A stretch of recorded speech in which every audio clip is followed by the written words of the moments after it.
Welcome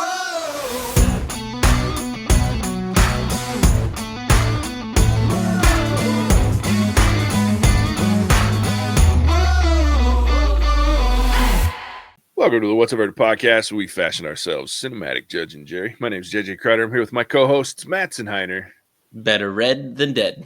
and Alec Burgess.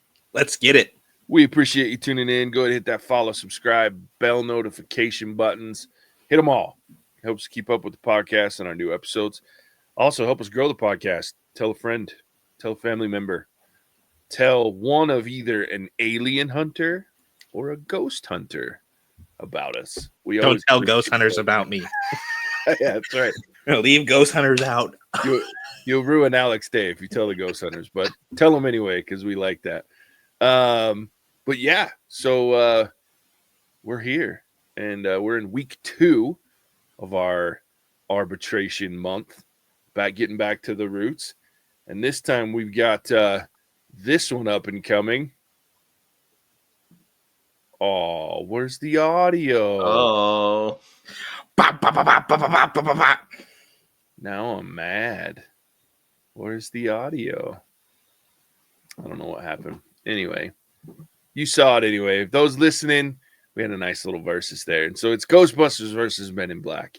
Not quite twin movies, but we got some similarities there. So let's dive into them. First, Ghostbusters, released June 8th, 1984. It was written by Dan Aykroyd and Harold Ramis, a little bit from Rick Moranis, and it was directed by Ivan Reitman. Stars Bill Murray, Dan Aykroyd, Sigourney Weaver, Harold Ramis, Rick Moranis, Andy Potts, William Atherton, Ernie Hudson, and David Margulis. It's about 3 parapsychologists forced out of their university funding, set up shop as a unique ghost removal service in New York City, attracting frightened yet skeptical customers. And that is verse Men in Black, released July 2nd, 1997. It was written by Lowell Cunningham and Ed Solomon. It's directed by Barry Sonnenfeld.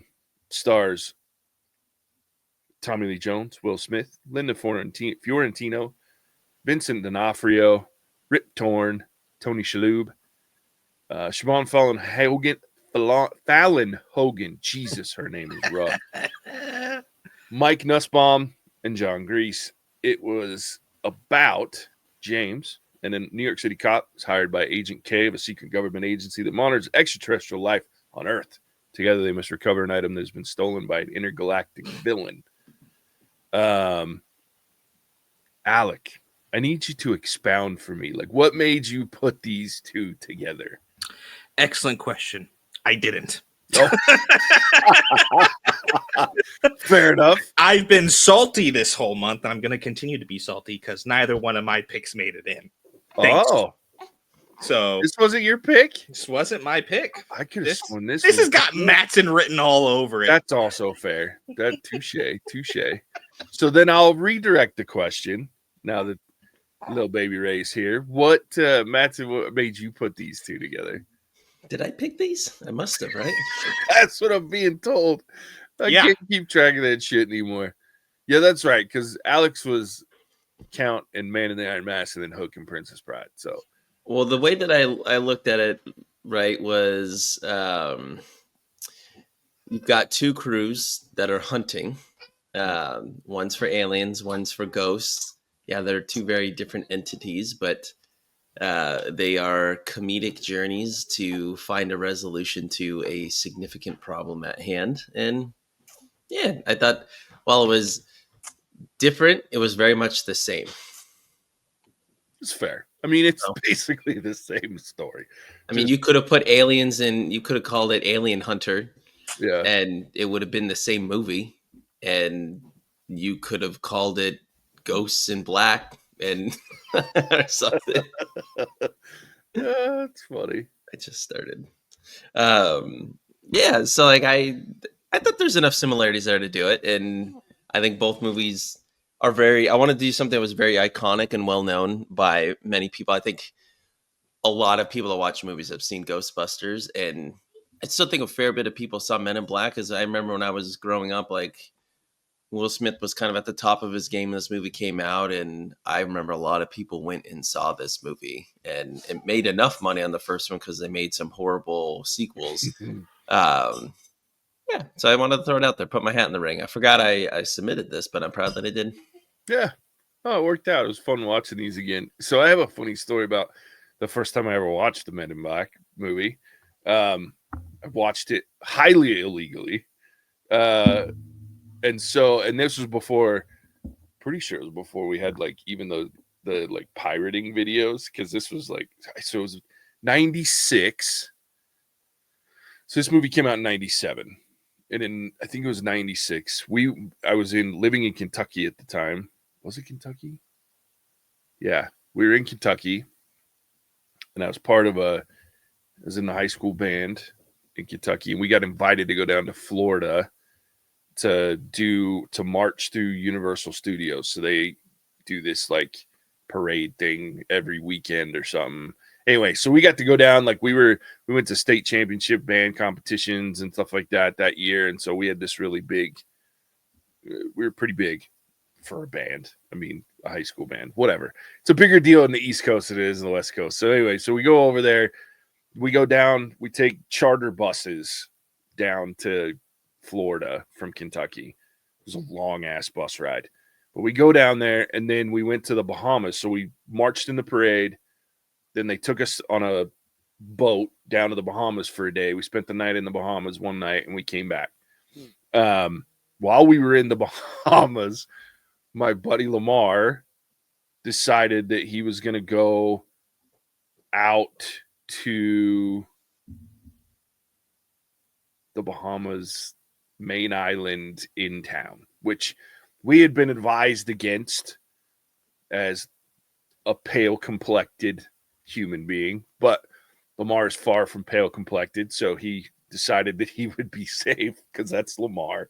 So he goes downtown and they find this shop, he and a couple of guys, and they buy this on a VHS before. So this was 96. This movie did not come out until July of 97. So we had it very early. So we get on the bus, and Lamar's like, I got a movie for us to watch. Pops it in, and it's Men in Black. And it is the tester. So if you know anything about pre-screenings, stuff like that, it's actually rare that they do. So they send them out for like people that do the reviews and stuff early. So we got to see, somehow they got a copy of this pre-screen video. And so it was the whole movie.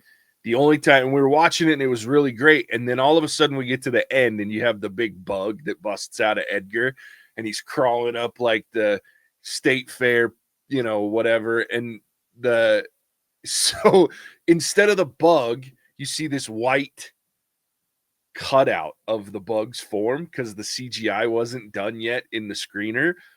And so I got to see this movie like 6 months before it hit the theaters in a freaking charter bus driving from Florida back to Kentucky. It was really weird, but yeah, that's my story for seeing Men in Black. And there was a couple others that had some really crappy CGI to it. Like there were moments where like the worms or whatever, when you go in and then like they weren't sitting there correctly. It was really weird when you watched it. And we were watching it on like a screen that was like this big, again, because we were on a charter bus. So there was like 4 TVs that were like spread out. But yeah, that's how I saw Men in Black the first time. But it was interesting. Then I never went and saw it in theaters until like just before it was about to leave. I think I saw it in a dollar theater before. This movie came out in 96? 97 is when July of 97 is when it I thought I saw this movie in theaters. When did Wild Wild West come out? Ooh, that would have been after. Probably after 99. Yeah. Maybe I didn't see this in theaters, but man, I'm pretty sure I had a cool friend, Tyler Houston. His dad was pretty dope. I had my own my own snack cabinet at his house. I literally went over there essentially every day, and we had sleepovers, not every weekend, but at least 3 of 4 weekends every month. And his dad we saw movies that I mean, they were fine, but I was like 6 or 7, like maybe I should have been a little bit older, but maybe not. They were fun. I thought I saw this in theaters, but I'm not quite sure. But I definitely Will Smith was a part of my childhood. We'll put it that way. Yeah. I mean, what I remember most from Men in Black, especially, is just like, there's just the banter back and forth between Will Smith and I should be what's the other agent's name? Tommy Lee Jones. Yeah, Tommy Lee Jones. Just the banter between the two of them, I thought was really great. And then the most probably iconic scene is when he gets his gun. You think he's going to get one of those big shiny guns, and he gets the cricket, and just the sheer disrespect that he the department gave him. Like, I thought that was so funny as a kid because I was like, they gave him a little like water gun or something, like a little like pew pew pew thing. I thought that was great. And then I think the other thing I remember the most from that movie is just the shopkeeper that had like the little head that like came out, and like the CGI, like, I mean, the monsters were memorable, I'll say that. And like the cockroach dude was like gross. If nothing else, I think it pushed their boundaries a little bit of my imagination, and that I appreciated. Yeah. What about you, Alec? Where did you see Men in Black first? Let's see, I was 3 when it released, so I work with children. I saw it like on TBS, probably. Yeah. Like, I don't know, a decade later. That's fair. Because I think the first time I saw it. Yeah. I mean, it's hard to not like Will Smith when he was in the 90s, because that was, like Matt was saying, peak Will Smith, top of the world, top of the game.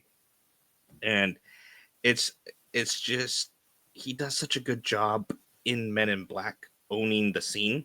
Mm-hmm. Like there's a very specific confidence that he's doing. And like, even it shows up in it when he's in like the room with all the new recruits. Mm-hmm. You know, he's moving the table to take his test, you know, showing this problem solving skill, or even just the, you know, sarcastic making fun of the guy, like, oh yeah, he's so excited to be here and he doesn't even know where he is or what he's doing. Yeah. And so there's just the confidence. And I think, like, was it something like this was one of the first big breakout roles for Will Smith, right? Yeah, it was one of them. Like, it was a good follow-up to like Independence. Well, he had done Fresh Prince of Bel-Air already. Like, that's what. Yeah, and he had done Independence Day, I think. Yeah. At this point, I don't remember exactly when Independence Day came out, but I think it was before this. But yeah, he just owns the screen, and Independence Day came out in '96. Yeah, so right before. It's not something you'd expect from someone who's kind of just kickstarting their, you know, big movie screen career, to come in and just kick off a franchise with less than stellar sequels, but they're still good. Yeah, I mean, it could be worse. It could be worse. Yeah, I think Men in Black was interesting. We used to joke. So again, Lamar, I love Lamar. He was like one of my favorite people because he's so ridiculous and yet just so lovable. Anyway, so like his thing was when this came out, like I used to laugh because they would advertise this thing before we saw it, right? And we were in high school, and he's like, man, they better not release this for real, because then like Tommy Lee Jones and Will Smith are gonna disappear one day. They're out in the secrets. You watch, these fuckers are just gonna be gone one day because the real Men in Black are gonna come take them away, dude.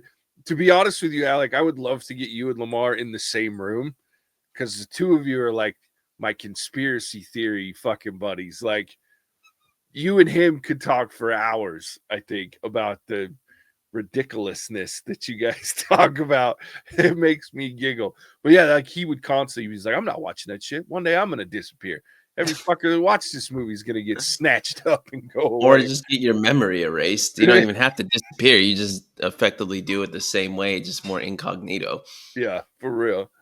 Well, and I think like that's what made me laugh the most about this movie at the time was you also had things like X-Files that had been out and were out around this time earlier than this, but the Men in Black thing was always like they're this sinister thing to hide all the secrets and shit, you know. And so when this came out and it was just so goofy, like that part was funny. And I think one of the best scenes, to your point, Alec, is like when he's pulling that table across, like they're sitting in those silly egg chairs, and then when they do like the shooting part of it, and he's got to explain like this dude's just he's just sneezing, like this dude's working out, doing some pull-ups, and then like the quantum, it's like she got quantum physics books and shit. What the hell is she doing walking around here with that? Something ain't right with that. Am I wrong? So yeah, like I'm with you. And only Will Smith at the time, I think, could have pulled that shit off and made it fun. And like you just kind of love that character. Maybe the only thing I feel like the only other person that could have done it maybe is his partner in Bad Boys. What was that guy? That actor's Martin name? Lawrence. I think Martin Lawrence could have done it. I mean, it wouldn't have been as Will Smith does it, but I think he could have been in the same type of vein. They had similar play style. I have a question for the rest of the group. I have some, obviously, how we're going to rate these against each other. But before we do that, especially I want to ask Jay this question first, since we weren't even alive when said other movie came out. Jay, talk to us about Ghostbusters.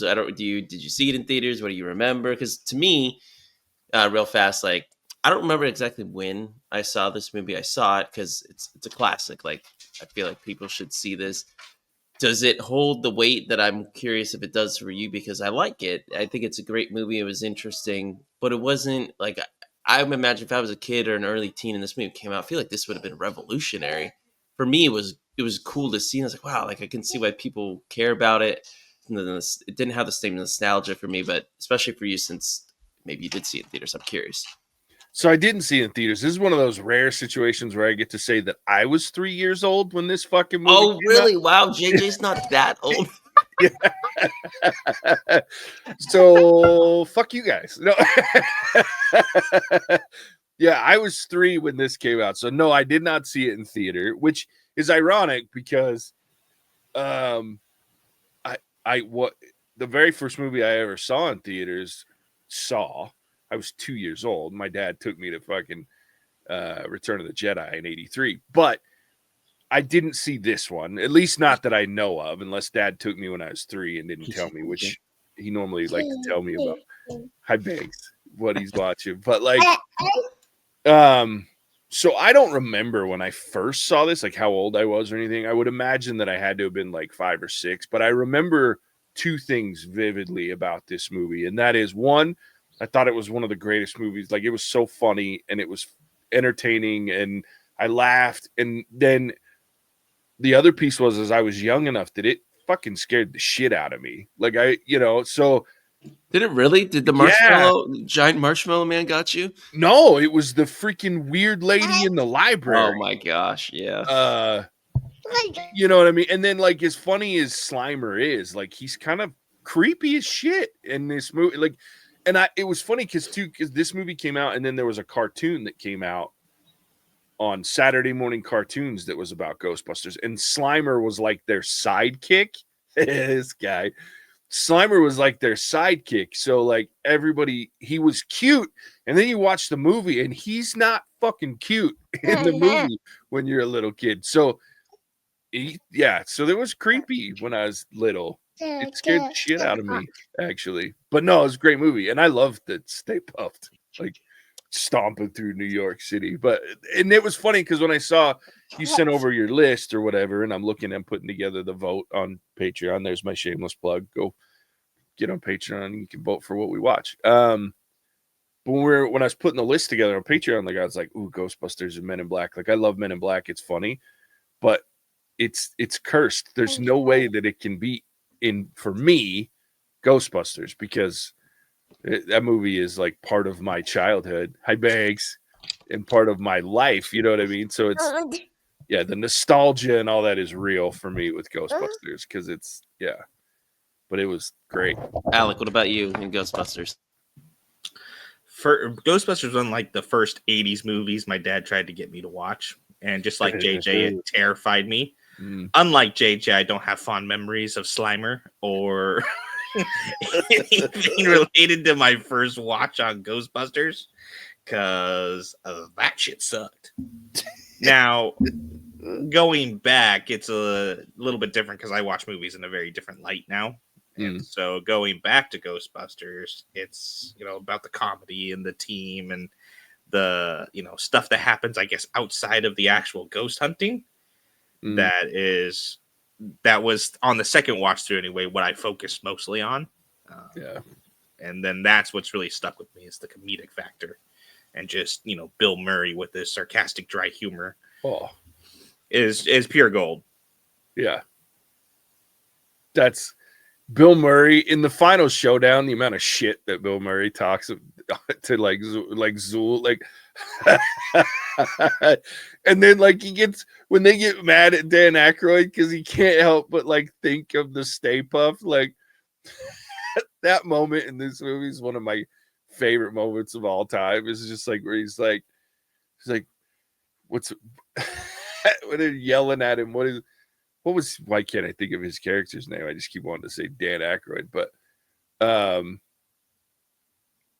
Ray, they all look over at him. What did you do, Ray? And then I'm also a huge Rick Moranis fan. Like I grew up, and I guarantee neither of you have seen Strange Brew. But like that's where you guys remember that? Just to confirm for the listening audience, I haven't seen it. Yeah. I'm sure, Alec, you haven't seen Strange Brew either. Okay, well, you should watch it because Alec would laugh his ass off at this movie. Mattson, not so much. I won't be watching. But I'll watch it. Did you guys watch when you were kids? Because this came out when you were kids, I think. The animated movie with the two moose. What is that called? Brother Bear. Brother Bear, and they got the two Canadian moose. Yeah. The guys that did the moose voices were Rick Moranis and some other guy, I can't remember his name, but they're the lead guys in Strange Brew. And so, and these characters are the moose, but they're human beings tracking down beer. Okay. And so it's like, dude, Alec, you got to watch it because I'm looking where I can stream it right now. Yeah, it's hilarious. But yeah, so that's Rick Moranis is always in it. Honey, I Shrunk the Kids. Like he's That's always code for it's probably not very funny. Just letting you know. It's hilarious. Just look it up, people. So when he starts going too, he's like, I am the gatekeeper or the key master. Like Rick Moranis makes me laugh no matter what he does. So this movie just has a great comedic relief. Two very different styles of comedy, I think, but the two movies do compare very well comedically, for sure. All right, with that, let's jump into our ratings here. We're going to do plot and storyline, character development and chemistry, special effects and visuals, humor and tone, and cultural impact and legacy. Oh, poor Banks. So what was the first one again? We're going to start with plot and storyline. Alec, we'll start with you. Ooh, with me. I gotta go with Men in Black on the story and plot line. I feel like it's a more thought out. There's a little bit more backstory involved with it. It brings you into the middle of a story, but there's a before or a beginning, middle, end. Ghostbusters is kind of like, oh, hey, we bought a firehouse because we figured out there's this ghost hunting opportunity, right? The story is kind of what makes the movie, but Men in Black is, like we were saying with Lamar, it's almost like this could be real, this could be something that works out, and we're just able to kind of come in and get a sneak peek of an actual thing that's happening. And so I think the story for me anyway, it's like, yeah, Men in Black's a better, I don't want to say better thought out story, but a better constructed story. Whereas Ghostbusters is a typical old 80s movie. Shitballs, that's right. I'll go. This is more of a toss-up for me, but I think I'm going to go to Men in Black as well. For Alec, still the point I was going to say that to me, Men in Black has a more traditional story arc of like a beginning, middle, and end, where, like you were saying about Ghostbusters, it just feels like something kind of dropped in their lap and it was brought together. But like to me personally, I feel like I'm splitting hairs here, like to say one or the other. I think it's really close, but I would deviate towards Men in Black a little bit. Yeah, it's a tough one for me. When we did this in our last episode, it was so much more clear cut and dry. I think it's gonna be a lot tougher for me across the board on this. Yeah, I don't.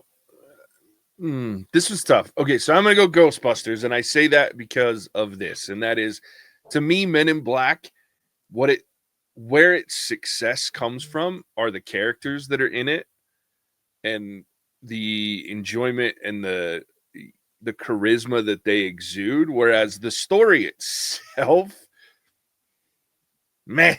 Like I'm like, okay, you could have plugged those two guys, Will Smith and Tommy Lee Jones, and then, your guest appearances from like a Tony Shalhoub or, but those two characters, you could have dropped them into any story, and I think it would have made that story better or successful, depending on how you're looking at it.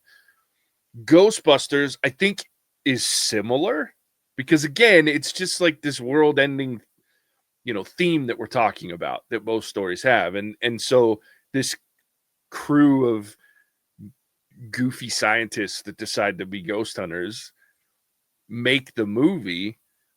But to me, I think because of the time difference, whereas Men in Black, by the time I got to 1997 and I was watching this movie, I'd seen this storyline a million times. Whereas when I was a kid and Ghostbusters came out, like that existential dread of like being in New York City at the time where all these ghosts are running around in the city, like that was new for me. And so to me, it's obviously a timing issue because they're basically the same story, just with ghosts and aliens. But I think for me, because Ghostbusters is what I grew up on, that's where I give it to it. But I think, again, you have four guys that steal the scenes with some really fun, and then you got Sigourney Weaver, and so there's a lot more that makes the storyline more interesting and fills it out, rounds it out, where Men in Black relies just on two guys who do it very well and successfully. But I just feel like the ridiculousness of Men in Black at times is a little bit more that gets me into the kicks and giggles than at times like Ghostbusters does. But we'll talk about that here shortly. Sure. Let's bounce over to character development and chemistry. And I think JJ kind of just rolled into what really makes this rating hard to go first. Like in Ghostbusters, you're talking about three, if not four, sometimes five people in a given scene that really are just interwoven quite well. Or Men in Black is dominated by two individuals, but they also are killing it at almost any given time. But I think I love Will Smith and Tommy Lee Jones and just how they go back and forth at each other from like just the cricket scene to him getting in the car and Will Smith is not able to drive to like just shaming him left and right for being a rookie agent. But then like Ghostbusters, you've just got, to me, this is a quintessential Bill Murray and Dan Aykroyd movie where they're just I think I'm going to give it to Ghostbusters because it's more impressive to me to do it with more people for a longer period of time. But again, splitting hairs for me. It's tough. It's close. Yeah. I'm actually surprisingly going to give this one to Men in Black.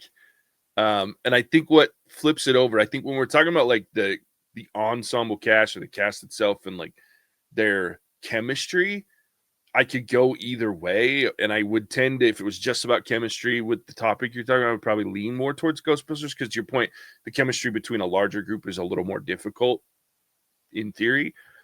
But what steals it away is the character development. There's not a lot of character development for the Ghostbusters. That's fair. I would lean really a lot on the chemistry. You're right. Yeah, and from a chemistry point of view, I would give it to Ghostbusters. But when you add in the dynamic of a character development on top of it, I have to give it to Men in Black because for nothing else than Jay actually has some character development. Whereas in Ghostbusters, there's not real character development for the most part. There's a little bit, right? Like, because even Bill Murray, like, Bankman grows up a little bit, and like, you have to add in the dynamic of bringing in the character anyway. So yes, there is some, but I think the overarching theme of Jay growing and learning to work better as a team with Kay, and then Kay being a little more patient with Jay by the end, and then them coming together. There's just more character development. But again, it's just so close because both ensemble casts are so good.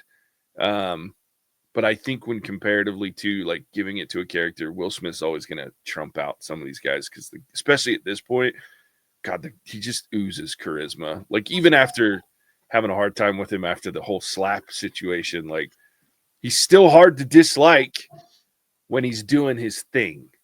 And so it's but I'm gonna give this one to Men in Black barely. I'm also going to give it to Men in Black. I agree with what you were saying, JJ, about there is no character development in Ghostbusters. If anything, there's like a regress of character development at the end. But then for the chemistry, like I think Ghostbusters gets in its own way a little bit, where we just lost JJ. Cool, you're muted too, Mattson. I was just saying we lost our commander-in-chief. That's perfect. Don't let him back in. Yeah, we might not. Oh, he's back. Switching tiles up on us, Jay. I don't know what happened. This is great. I love it. Men in Black shit, they're coming for me now. Yeah. So like the chemistry with Ghostbusters, I think it gets in its own way a little bit. And what I think about that is poor Ernie Hudson. Yeah. Is kind of like the odd man out. And the chemistry that's there is really Dan Aykroyd and Bill Murray. And then you throw in Sigourney Weaver and Rick Moranis, who are both just going to mesh with whoever they are going to mesh with. Like, it doesn't matter who you put those two with. They'll find a way to find chemistry. And so I feel like it gets... There's almost too much going on with the chemistry. And so you have little isolated pockets of chemistry versus with Men in Black, it's just two. Right, there's only two people who really should be credited and are making the movie, and so it feels a little bit better, I guess is the way to put it. All right. I'm gonna give it Men in Black. I will say that I have to. One last caveat with Men in Black is that the girl Linda Laurel or Linda Fiorentino that's the chick. Like I don't like her. And so she's a hard one for me in Men in Black. Like I don't like the character. I don't like so she's a downside, but I still give it to Men in Black for all the reasons I said. But anyway, I have to put that caveat in there. All right, Alec, kick us off for special effects and visuals. My least favorite thing about movies, because I really don't care about the special effects or the visuals. Kind of important in both of these movies, though. I know it's kind of important, but that's not something that I really pay attention to. Like the visuals, and why we don't listen to Alec, man of the people over here. So because he likes movies. When you like movies in black and white, like, are you really caring about anything? Hold the fuck up. I like practical effects movies because practical effects is better.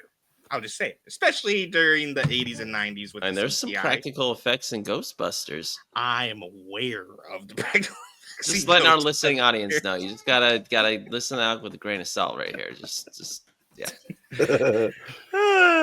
I mean, I'm going to give it to Ghostbusters. I think Ghostbusters does a better job with the special effects and the visuals. Giant marshmallow man.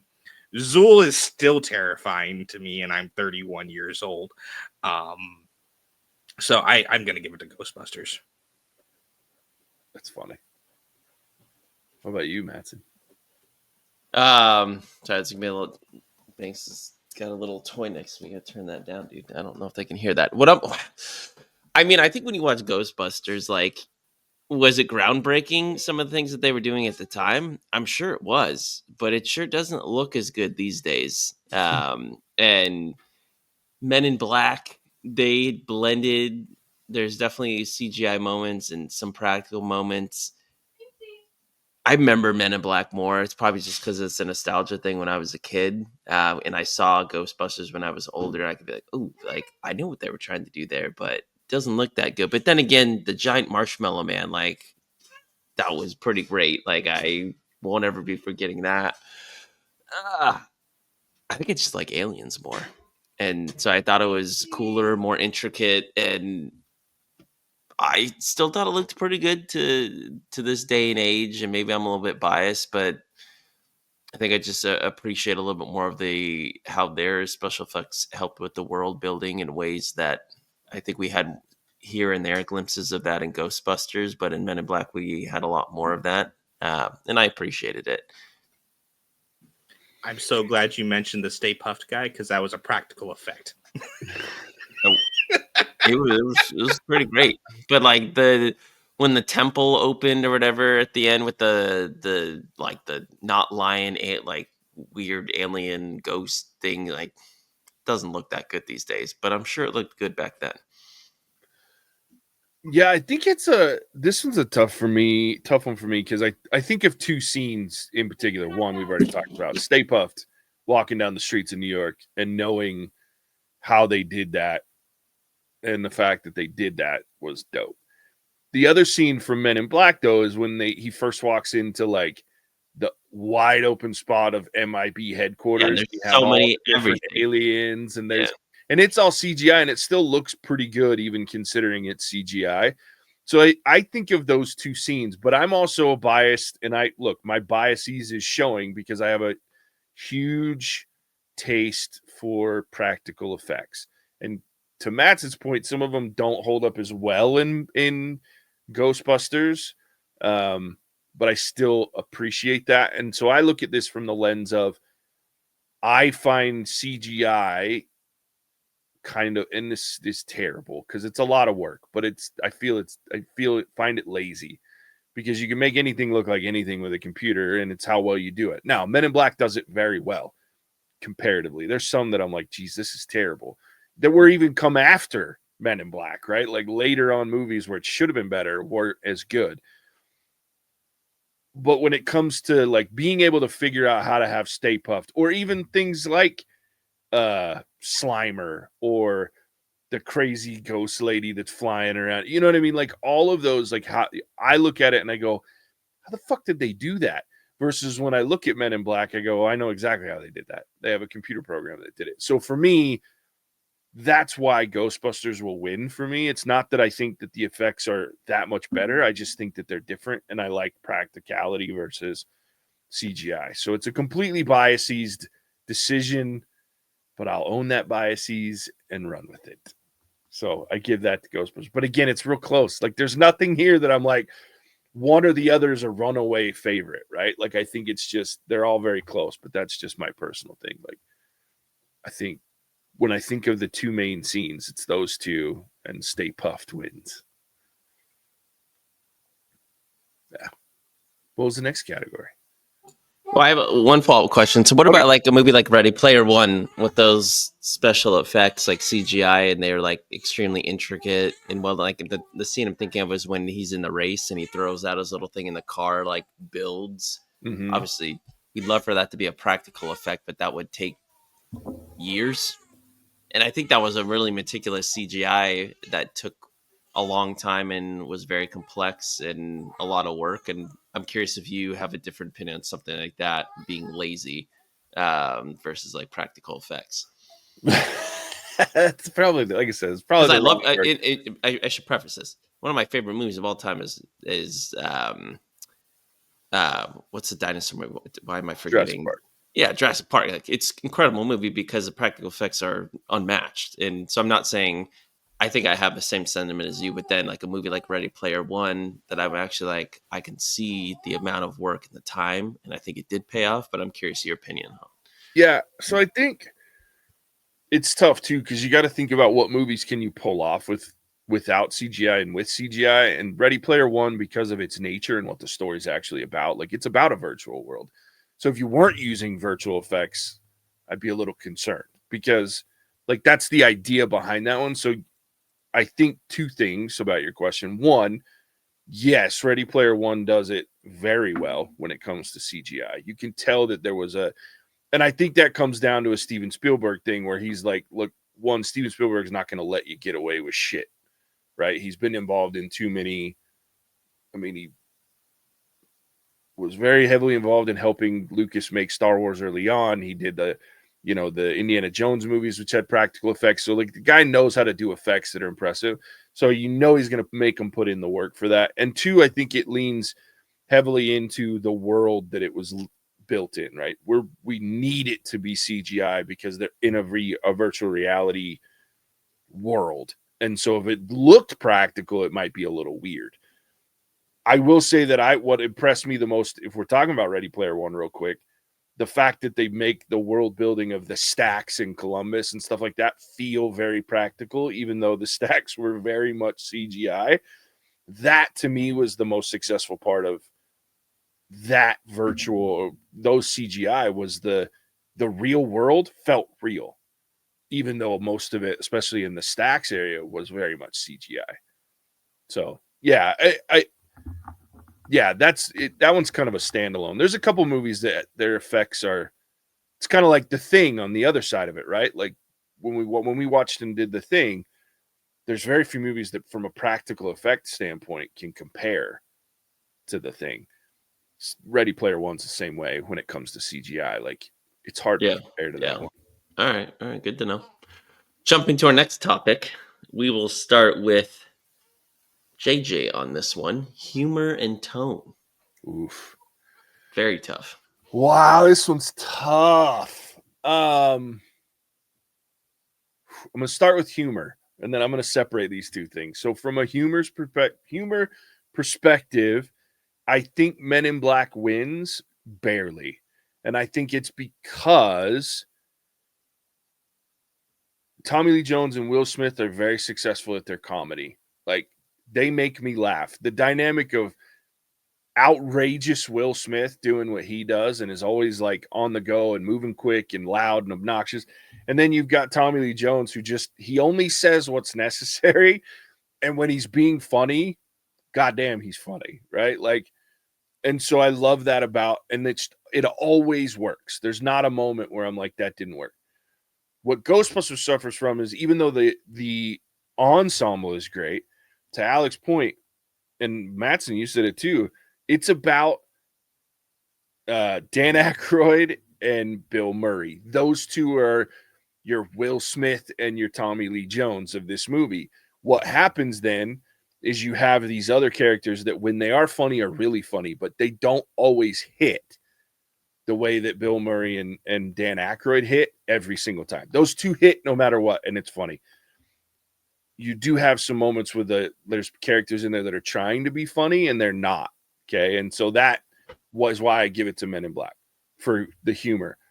Now the tone, I don't think I could pick a winner from tone because they're so different. Like Men in Black is supposed to be ridiculous.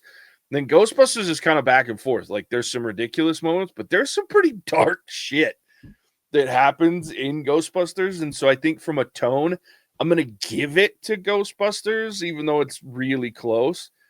And so, because to me, like, I know exactly what I'm getting with Men in Black, and it's a ridiculous comedy that's out there. And there's some themes there, but it's not like they just lean into the funny, right? And it's in the action. Whereas Ghostbusters, there's some pretty heavy shit. Like you got everything from political weird shit, like people trying to save face, to scary ghosts, and then the dynamics of a team and how you can make that work, to throwing together this. So there's some different things there. I think overall, because comedy's the theme technically for both, Men in Black wins the overall battle in this topic for me, but it's a tough one. That's a tough one, I think. I can go next. I think overall, I'll give it to Men in Black, but appreciate the way how JJ kind of separated it.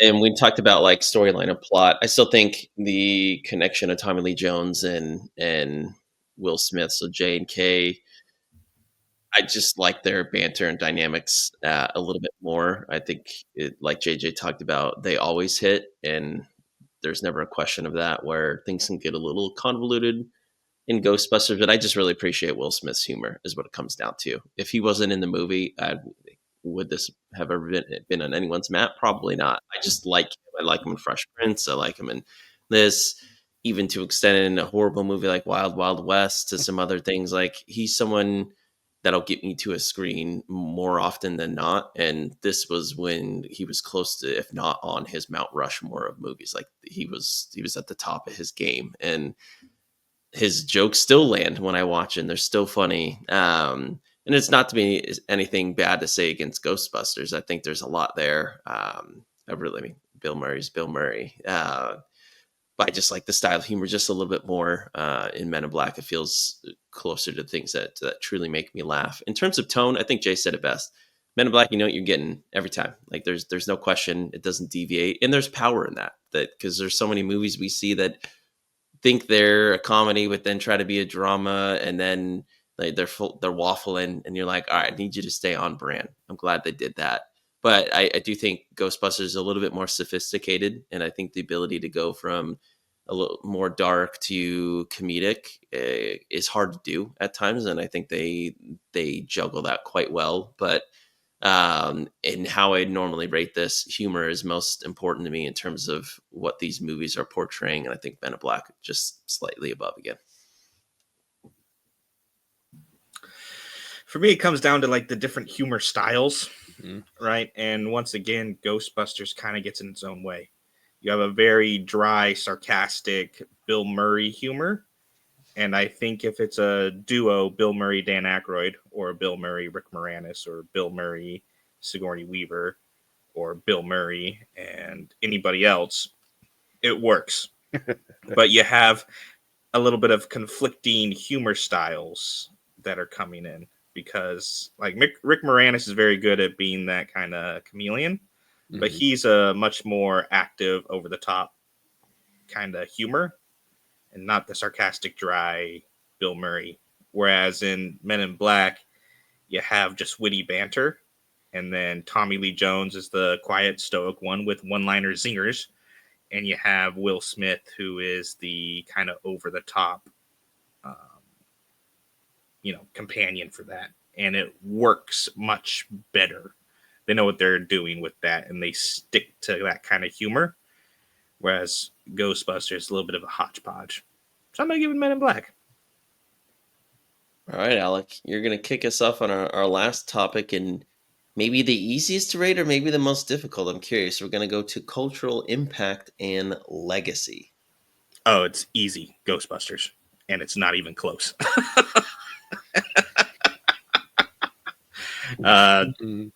The fact that you can play the Ghostbusters theme song, everybody jumps in, is enough of a reason that has far more impact than Men in Black does. I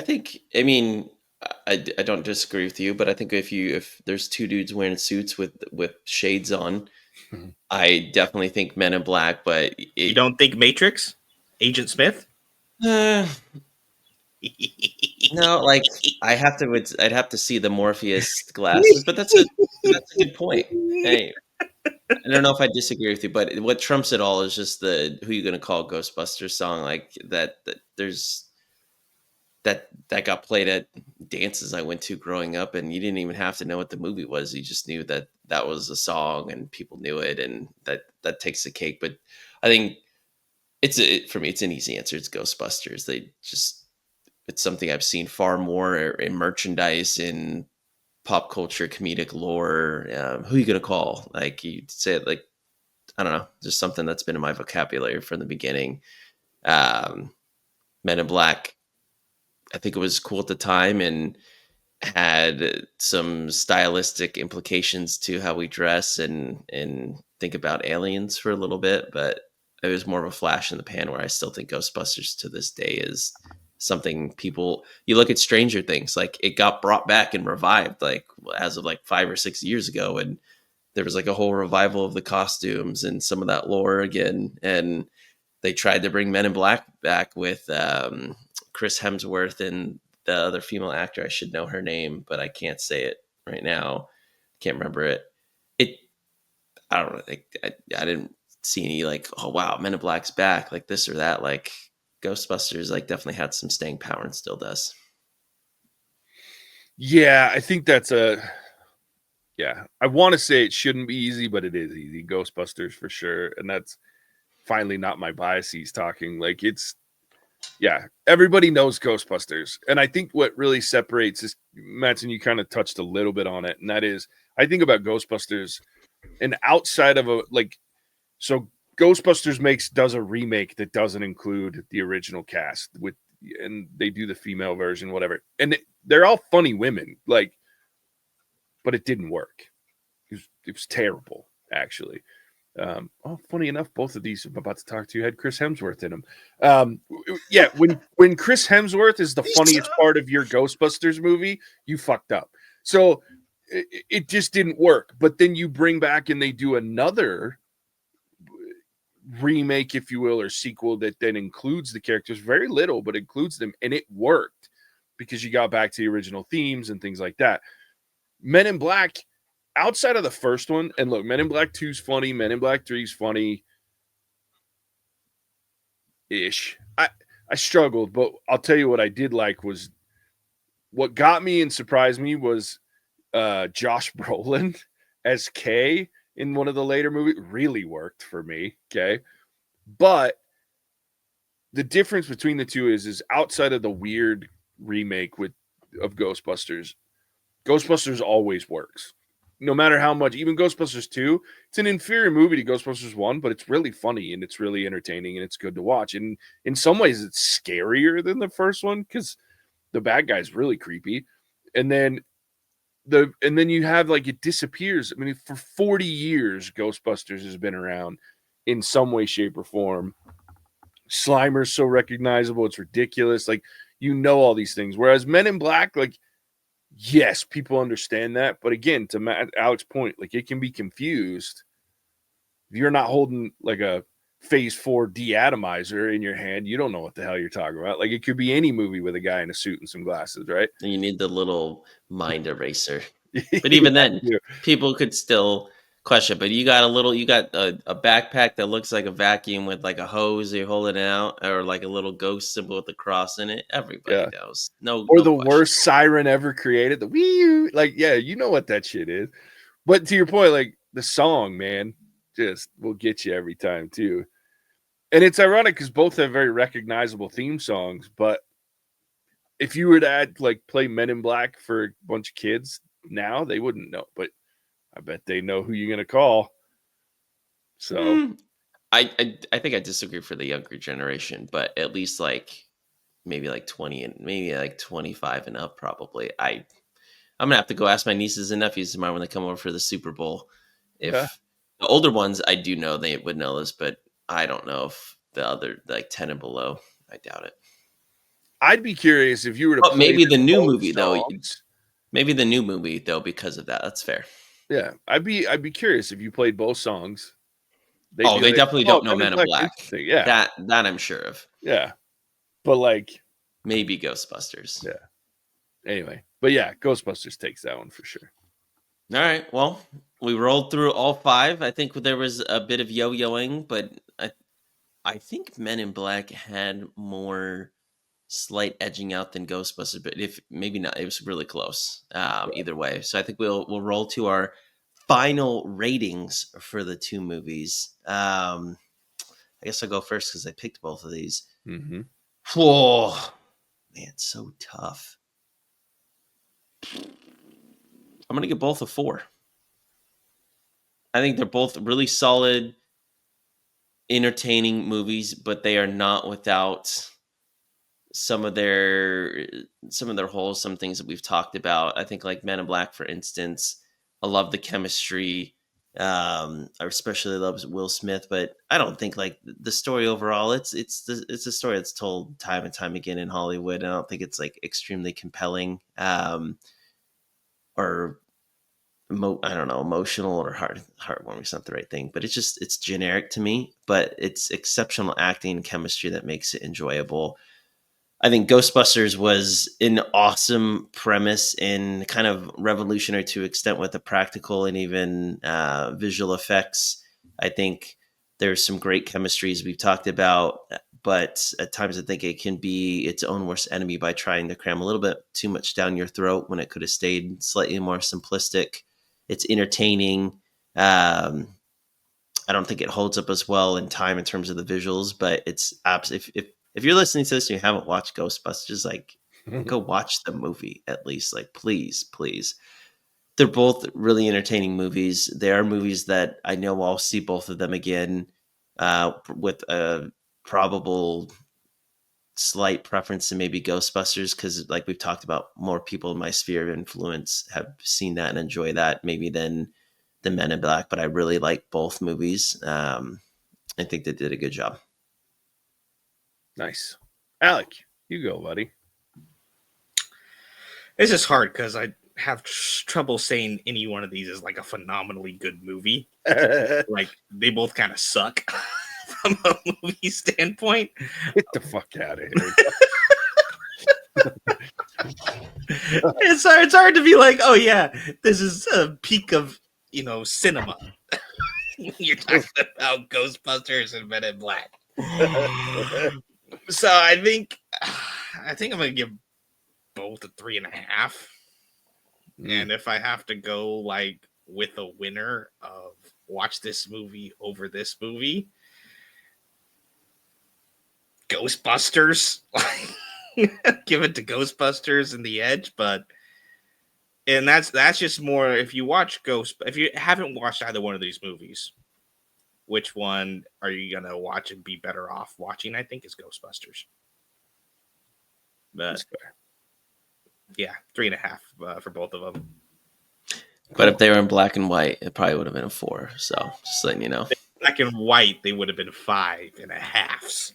It's good. It's good artistic choices at that point. No.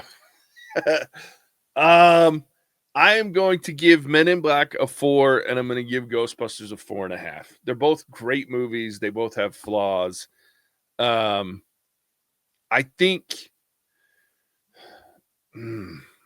for me, the perspective, like when I watch them, like I could watch Ghostbusters anytime, anywhere. You say, let's load up and watch Ghostbusters, and I'm going to laugh at the same jokes I've laughed at for 40 fucking years. Then, like, this man, Dickless over here, turned off the power grid. Is this true? Yes, it is true. This man has no dick. Like, what a great fucking joke.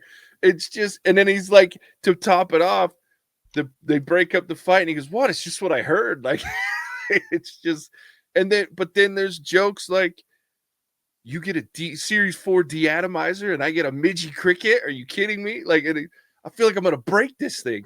So they're both highly quotable, but I think the difference for me is Ghostbusters, sit down and watch anytime, anywhere, and have a good time.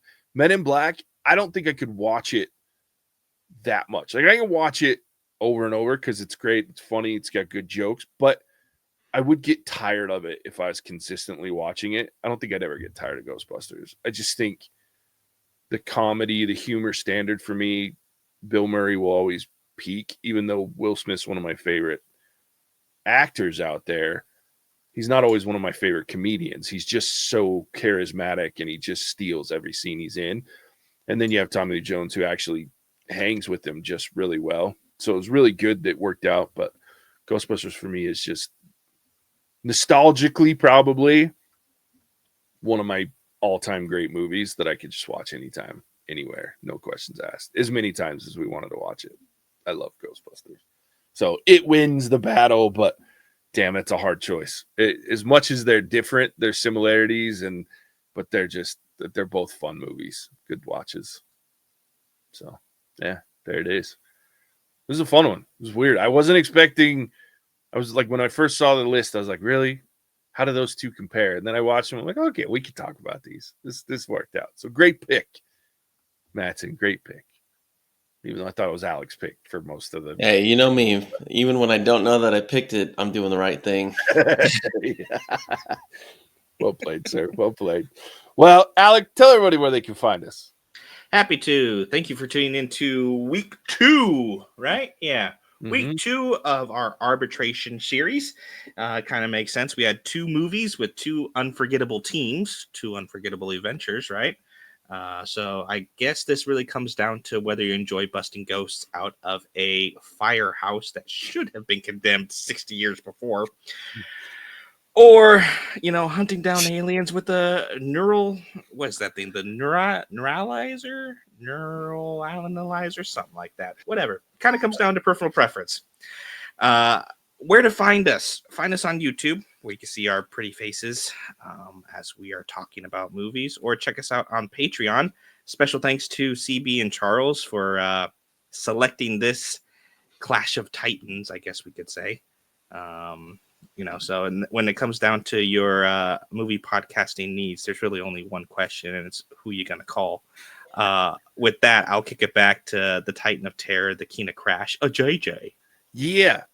Appreciate that, Alec. Man, I can't believe we didn't talk more about Vincent D'Onofrio, though, because Edgar's hilarious in this movie. But it's one of those first things. He's so underrated until he was Kingpin, and now he's huge. But Vincent D'Onofrio is no joke. So anyway, with all that, as always, we appreciate you tuning in. We'll catch you on the next one. Wait. Hasta la vista, baby. Cinemagic out. Whoa!